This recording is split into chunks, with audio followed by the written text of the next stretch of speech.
Hey, this is Matt, and you're listening to Bluegrass Jam Along, the podcast for anyone and everyone who loves bluegrass.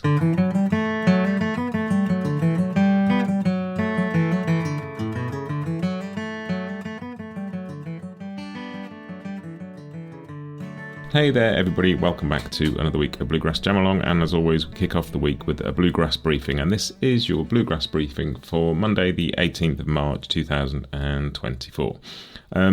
If my voice sounds a little bit lower than usual, it's because I've had a bit of a throat infection the past couple of days, and so I was going to record this yesterday, and I did it today to give it another day to heal, but I might sound a little bit more frog-like than usual, so I apologise for that. So what's been going on the podcast recently?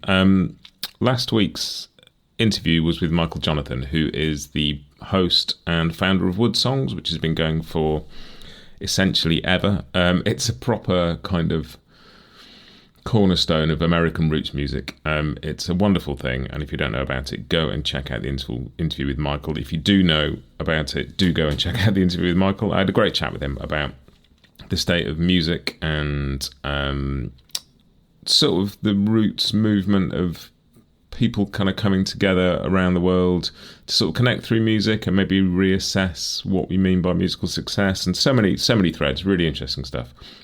Do go and listen to that one. And coming up on the podcast this week, I've got a joyful conversation with Bill Amatnik. Now, Bill was the bass player in the David Grisman Quintet in the 70s when that first quintet record came out in 77, which included Tony Rice. Bill has written a book called Discovering Tony Rice, which sort of collects together his memories of Tony, along with those of people like Jerry Douglas, Ron Rice, Frank Poindexter, Bela Fleck, like lots of people who were close to Tony. And it's a fascinating book, and it was a really fascinating conversation. Bill shares what he learned from other people about Tony, like what some of the stuff that he himself sort of rediscovered about Tony through this process, and just it was moving, it was fun, it was joyful, it was sort of all over the place, and really, really kind of. I've talked about Tony a lot on this podcast over the past year with the Church Street Blues celebration and various other things, and there was so much new stuff and so much more opportunity to celebrate Tony, learn about Tony, kind of understand a bit more. I really enjoyed it. I hope you enjoy it too. Do go and listen, and do buy Bill's book, Discovering Tony Rice, once you have.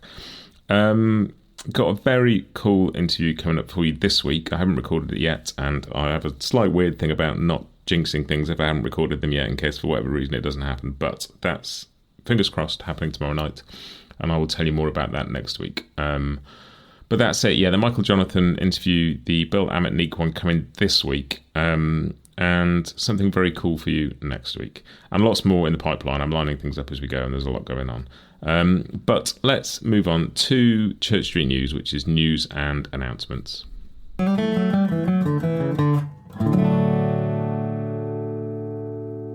And I have a couple of things for you this week. The first one is the Earl Scruggs Music Festival at Mill Spring, North Carolina, August 30th to September the 1st this year. They've announced the lineup. It's hosted by Jerry Douglas and the Earls of Leicester, which is a great start. Features Tanya Tucker, Old Crow Medicine Show, Marty Stewart and his fabulous superlatives, Yonder Mountain String Band, Steel Drivers, Peter Rowan, Sam Grisham Project, Mighty Poplar, Lindsay Lou, Darryl Scott, Graskels. I mean, so much good stuff there. And lots more good stuff further down the list as well. So yes, if you are able to get to Mill Spring, North Carolina at the end of August, beginning of September, that will be a very cool place to go. I'll stick a link in the show notes. It's just earlscruggsmusicfest.com, but I will stick a link if you want to go and have a look and get yourself some tickets. And the second thing, Mike Marshall and Katerina Lichtenberg are doing another one of their mandolin retreats, and they've just done one in California, I think, but they've got one coming up in the summer, which is in Umbria in Italy. It's June the 3rd to the 7th of this year, and it's a chance to study all sorts of mandolin-related things with two astonishing players that, between them, kind of cover the whole range of anything pretty much you could wish to learn, from bluegrass, classical, swing, Celtic music, Brazilian choro music. I mean, there's two extraordinary mandolin players there. And if that's your kind of thing, I would strongly urge you to go and look at that. There's so many cool music camps around, ranging from some of these beautiful sort of overseas trips to some closer to home things for those of you in the US, and things here. We've got Sore Fingers coming up soon in the UK over Easter. Lots of those around. But do go and check out Mike and Katerina's retreats. I will stick a link to the website in the show notes. Go and have a look at that. That's just mandolinworldretreats.com. But I will stick a link in so you don't have to remember that. But that's it, yes. So Earl Scruggs Music Festival and Mike and Katerina's mandolin retreat.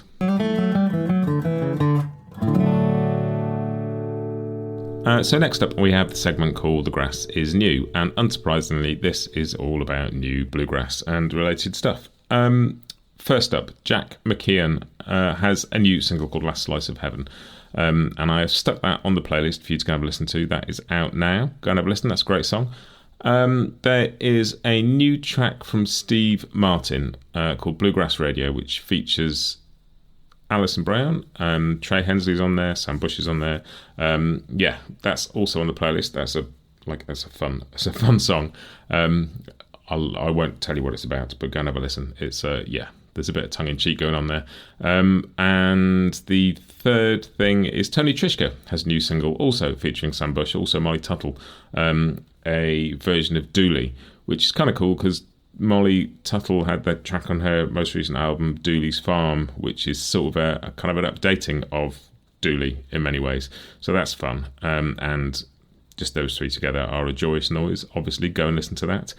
And the fourth thing, this guy called Chris Eaton, who is over here in the UK, and he's a dobro player. I actually bumped into Chris at Transatlantic Sessions a couple of weeks ago, which was really cool to say hello to him. But he has a new record out called D is for Dobro, which is a bunch of solo arrangements for dobro in an open D tuning. And I've put a track called The Leaving of Liverpool on the playlist, which is like a kind of old folk tune. I'm sure lots of you will know it either as Leaving of Liverpool. There's also a very similar track called Fare Thee Well, which Bob Dylan kind of appropriated from Leaving of Liverpool, and Tony Rice covered on, I think it was on Unit of Measure. It's on one of those Tony Rice unit records. But anyway, Chris Eaton has this great record of dobro arrangements out, so do go and listen. I've put Leaving of Liverpool in the playlist, but do go and check out the whole record as well, because that's really cool. Jack McKeon, Last Slice of Heaven, Steve Martin, Bluegrass Radio, Tony Trischka, Dooley with Sam Bush and Molly Tuttle, and the Chris Eaton track are all on the playlist. And if you don't know what the playlist is, it's called The Grass is Mostly New, and it's a bunch of stuff. As the year goes on, I collect together new releases and stick them in a playlist, just for my benefit really, so I can go and listen to some new music. Every time I spot something, I go and add it in, and I'll occasionally put something in that I'm listening to that's not that new as well. But yeah, go and have a look. There's a link in the show notes. It's on Spotify. You can go and check that out, and over the year it just builds up a nice collection of new music for you. But that is it for The Grass is New.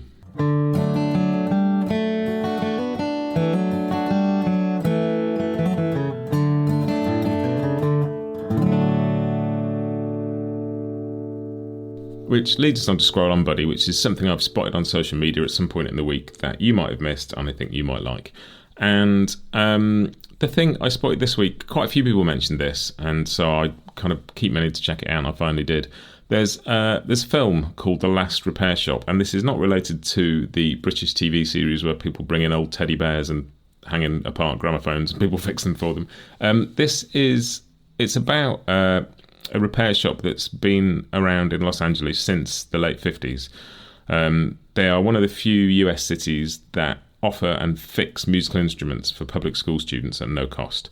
There's around 80,000 of these instruments that are maintained at a downtown LA warehouse. There's a handful of highly skilled craftspeople there that look after them. And this film, which won the Oscar for the best short documentary at the recent Oscar ceremonies, and it's just a beautiful thing. It tells you see some of the kids, you also hear the stories of the people who work in the shop and repair these instruments, and it's just a beautiful thing. I think it's about 40 minutes long. It's not like a long film, but I'd really recommend watching it. It's not particularly about bluegrass or string bands or even stringed instruments. It's just about music and people, and about what music can do for people, and how the simple act of fixing an instrument and putting it in somebody's hands can change their life and maybe your life too. And it's just it's a beautiful thing. I would really recommend you go and watch it. It's on YouTube. You can watch the whole thing free. It's not like you don't need to find it anywhere. It's not hard to see.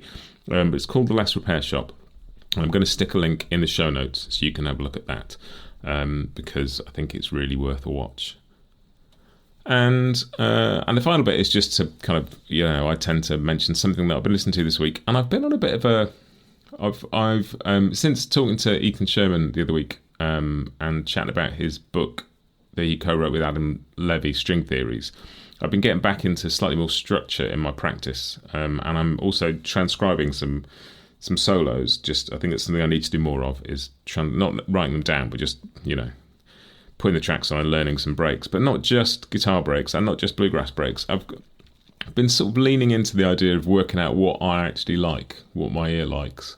And I've sort of discovered that there's this place, this sort of 50s melodic sensibility that you hear all over, like Earl Scruggs banjo playing on some of the early Bill Monroe stuff, like Heavy Traffic Ahead, but it's not dissimilar to the kind of solos you get on some of the Hank Williams recordings, or some of the Louis Jordan recordings, that are even further from being bluegrass than Hank Williams. And there's just this sort of slight bluesy thing, but there's sort of major and minor thirds. There's sixths are in there quite a lot, and it's just a sound that I like, and so I'm transcribing some of that. So I've been listening to quite a bit of Hank, quite a bit of early Bill Monroe, and quite a bit of Louis Jordan, and I love Louis Jordan, so that is no hardship whatsoever.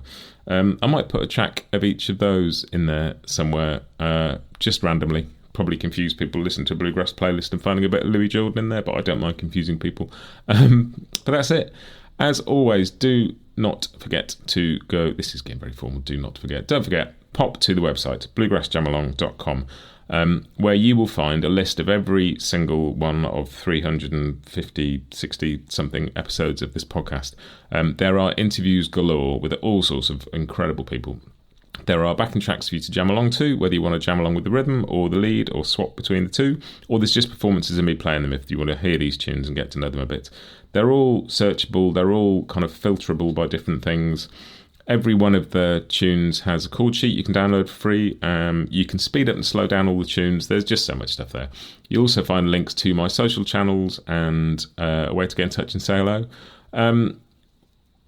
One thing I'm going to ask you to do this week, if you are a YouTube user, if you wouldn't mind just having a look at Bluegrass Jam Along YouTube channel and hitting the subscribe button. If the numbers are up, then it puts the videos in front of more people. And there's a nice little thing building on there. I'm aware, the main reason is I'm really aware that there are some people who just don't do podcasts. It's like podcasts are everywhere, but lots of people still don't listen to them. So I've put all of these on YouTube as well, just as audio, so people can also hear them there. Because some of these, like some of the interviews, I think there's some really cool stuff. And I don't mean me, I mean my guests. And it'd be a shame if people who love bluegrass miss them just because they don't do podcasts. So I'm trying to put them in other places too, including the website, including YouTube. And so if you are a YouTube user, just pop over to the Bluegrass Jam Along YouTube channel and hit the subscribe button, and it will help sort of spread that a little bit. But that is it. That's me for this week. Check out the Bill Ametnik interview on Wednesday, please do. I think that was just such a glorious thing. In the meantime, have a fabulous week. I'll see you next time, and happy picking.